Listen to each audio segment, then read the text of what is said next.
तो मूवी का स्टार्ट होता है एक प्रिजन से, जहाँ पर कुछ कैदी एस्केप करने की कोशिश कर रहे होते हैं और इसके लिए ये लोग वहाँ का फ्लोर तोड़ रहे होते हैं, जिसके नीचे एक टनल होती है और ये लोग वहीं चले जाते हैं। अब यहाँ से मूवी की स्टोरी जाती है पास्ट पे, जहाँ पर हमें एक मिडिल एज कैदी दिखाया जाता है जिसका नाम पेरी होता है। उसे उम्र कैद की सजा यानी लाइफ इम्प्रिजनमेंट, वो कभी भी जेल से बाहर नहीं आने वाला था। इस चीज को लेकर वो काफी दुखी भी था। पेरी हमेशा अपनी बेटी को लेटर्स लिखता रहता था, जिससे ये शो होता है कि वो उसे भूला नहीं था बल्कि उसे बहुत प्यार करता था। पेरी के साथ जो उसका सेलमेट होता है, एक पेयर लड़का आता है, तभी पेरी को एक लेटर रिसीव होता है जिसमें उसकी बेटी की हालत के बारे में लिखा गया था कि उसकी तबीयत बहुत ज्यादा खराब है। पेरी बहुत ज्यादा परेशान हो जाता है। वो सोचने लगता है कि उसे अब तो किसी न किसी तरह अपनी बेटी के पास जाना ही होगा। ये लोग तो उसे बाहर जाने के लिए अलाउ करेंगे ही नहीं। तो पेरी सोचने लगता है कि वो किस तरह से यहाँ से एस्केप करे। फिर पेरी देखता है कि जहाँ पर वो अपने कपड़े ड्राई करता है उसकी दूसरी साइड पर कुछ होल्स है और साथ ही ऊपर पाइप है जो कि किसी ताले से कनेक्टेड है। तो पेरी प्लान करता है कि ये इस जगह को खोलेगा और बाहर चला जाएगा, लेकिन वो अकेला कैसे कर सकता था। तो इसलिए वो अपने एक साथी से बात करता है। तो उसका साथी कहता है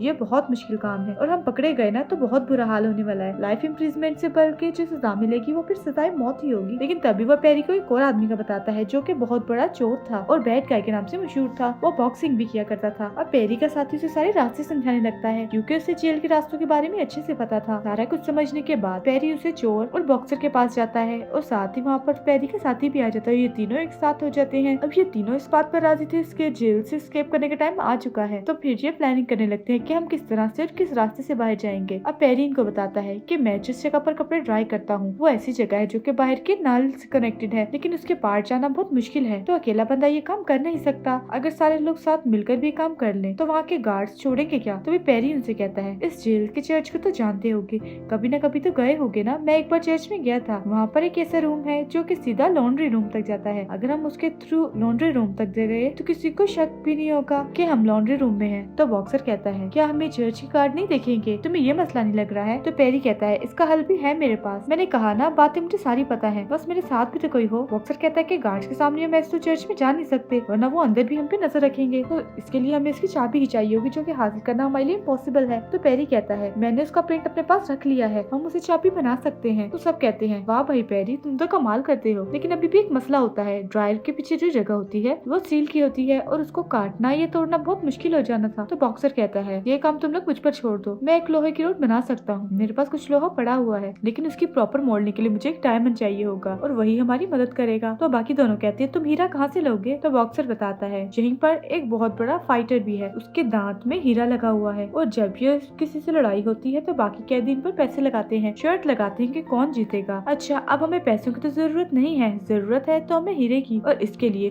जाहिर है मुझे उस फाइटर से फाइट करनी होगी। डरता तो मैं भी किसी से नहीं हूँ और फाइट करने में हर्ज क्या है, हमें डायमंड मिल सकता है। लेकिन असल बात तो ये थी कि वो फाइटर बहुत खतरनाक था और हमेशा सबको हरा देता था। अब शुरू होती है फाइटिंग। वो बॉक्सर और वो फाइटर अपने सामने होते हैं। वो ह्यूज फाइटर बॉक्सर को इतना मारता है कि बेचारा गिर जाता है, लेकिन बॉक्सर ने भी हिम्मत नहीं हारी थी। उसने भी जैसे तैसे करके फाइटर का वो दांत तोड़ ही लिया था जिसमें हीरा लगा हुआ था। चलो चोट लगवाने का कोई तो फायदा हुआ। और फिर ये बॉक्सर ये हीरा लेकर उसे रोड के ऊपर फिट कर देता है। कहता है अब हमें उस स्टील को काटने में काफी आसानी होगी। अब ये तीनों डिसाइड करते हैं कि ये लोग उस जगह को हीरे से काटने के बाद फाइनली जब ट्रेन सिस्टम तक पहुंच जाएंगे, यानी उस नाले तक जहाँ पर ये जगह खुलेगी, तो इनको आगे टनल्स में जाना होगा जो कि बाहर नदी तक जाएंगी। और ये रास्ता इतना आसान नहीं होने वाला क्योंकि किसी को जरा सी भी आवाज चली गई ना तो बस इनका काम तमाम हो जाएगा। अब इनको पता चलता है कि नदी में तैरना नहीं होगा बल्कि उसके नीचे भी टनल्स होंगे जो कि इन्हें बाहर तक निकाल देंगी। बाहर इनको रेलवे लाइंस मिलेंगी जहाँ से ये आसानी से भाग सकेंगे। लेकिन इशू ये है कि इनको वहाँ पर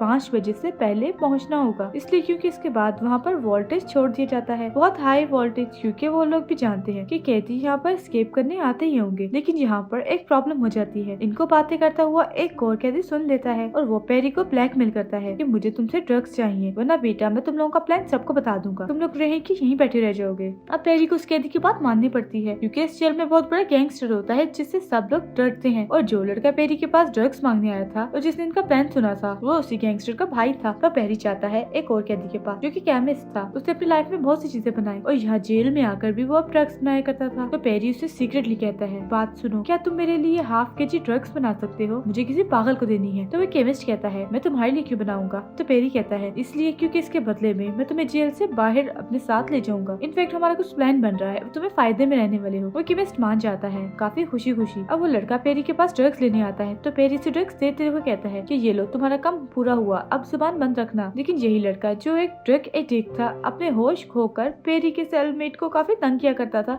उसे टॉर्चर किया करता था। और यहाँ पर पेरी के सेलमेट को मौका मिल चुका था कि वो उसे अपना बदला ले। वो उसे काफी मारने लगता है और एक तकिए से उसका सांस बंद करने लगता है। चेयर्स और रोड से उसको इतना ज्यादा मारता है कि वो काफी जख्मी हो जाता है और बाहर निकलते हुए वो स्टेयर से नीचे गिर जाता है और मर जाता है। तभी उस लड़के का बड़ा भाई जो कि गैंगस्टर होता है, उसका नाम रिजा होता है, पेरी के पास आता है, कहता है मेरा भाई आखिरी बार तुम्हारे पास आया था, उसे क्या हुआ है? तो पेरी उसे कुछ नहीं बताता। तो रिजा कहता है मैं जानता हूँ मेरे भाई को तुम्हारे सेलमेट ने मारा है, बेहतर होगा कि आज रात तुम उसके साथ मुझसे मिलने आओ, वरना तुम्हारा ऐसा हाल करूंगा कि तुम याद रखोगे। यहाँ पर पेरी कुछ परेशान सा हो जाता है क्योंकि आज रात ही उन लोगों ने यहाँ से एस्केप करना होता है और अगर वो अपने सेलमेट को रिजा के पास न लेकर जाए तो फिर बुरा होगा। ये तो रिजा भी कह चुका था। लेकिन इससे पहले कि रात होती कोई लेडी पेरी से मिलने आती है और उसे बताती है बहुत भारी दिल के साथ मैं आपको ये बता रही हूँ कि आपकी बेटी अब इस दुनिया में नहीं रही। और ये चीज तो पेरी को तोड़ देती है। ये हम भी जानते हैं कि पेरी सिर्फ और सिर्फ अपनी बेटी के लिए ही जेल से निकल रहा था, लेकिन अब उसकी सारी की सारी प्लानिंग, उसकी ड्रीम मिट्टी में मिल चुके थे। उसे काफी दुख होने लगता है अपनी लाइफ पर क्योंकि वो अपनी बेटी के लिए कुछ नहीं कर सका। खैर अब वो सीधा अपने सेलमेट के पास जाता है और उसे कहता है रिजा तुम्हें बुला रहा है, लेकिन तुम वहाँ पर ना जाना। वो अपने सेलमेट को अपनी बेटी की पिक्चर देता है और कहता है ये मेरे साथी को दे देना जिसके साथ पेरी भागने वाला था। यहाँ पर हमें कुछ समझ आने लगता है कि पेरी का इस जेल से भागने का मकसद ही खत्म हो गया। वो अपनी जगह अपने सेलमेट को इस जेल से आजाद करवाना चाहता था। उसने उसे रिजा के पास इसलिए नहीं भेजा क्योंकि रिजा अब उसका क्या बिगाड़ सकता था। उसने उसको ये ब्लैकमेल किया था कि मैं तुम्हारी बेटी को मरवा दूंगा, लेकिन वो बेचारी तो ऑलरेडी मर चुकी थी। अब पेरी का